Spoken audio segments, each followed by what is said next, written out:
ألم يأن للذين آمنوا أن تخشع قلوبهم لذكر الله وما نزل من الحق ولا يكونوا كالذين أوتوا الكتاب من قبل فطال عليهم الأمد فقست قلوبهم وكثير منهم فاسقون۔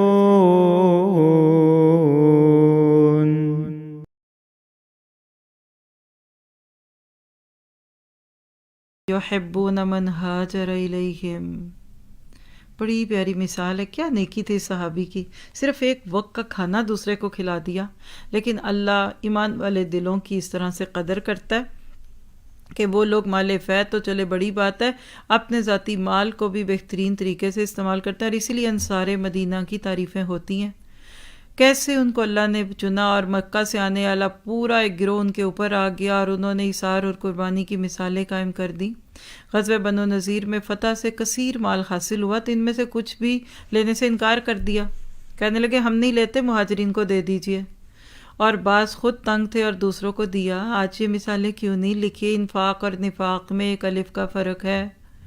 نفاق کے لیے نفاق کو دور کرنا ہے تو انفاق کیجئے، اور جتنا انفاق فی سبیل اللہ کرتے جائیں گے، نفاق سے دل کو اللہ دن بدن پاک کرے گا، کیونکہ مال خرچ کرنے سے مال کی محبت کم ہوتی ہے۔ مال نہیں کم ہوتا، لکھ کے رکھ لیں، اللہ کا وعدہ ہے تم خرچ کرو میں تم پہ خرچ کروں گا۔ صبح اٹھ کر فرشتہ دعا دیتا ہے کہ اللہ خرچ کرنے والے کو اور دے اور سمیٹنے والے کو اور روک لے، لیکن ہوتا کہ دل سے محبت نکلتی ہے۔ یہ مجھے ایسے لگتا ہے جیسے کلاگ آ جاتا ہے، گٹر بند ہوتے ہیں نا، سنک میں کچھ کلاگ آ گیا، پانی نہیں جاتا، تو آپ تھوڑا سا کوئی بھی ایسا سلوشن ڈالتے ہیں یا اس کو پمپ کرتے ہیں تو جو ہی آگے سے کلاگ نکلتا ہے نا تو پانی نکلتا ہے۔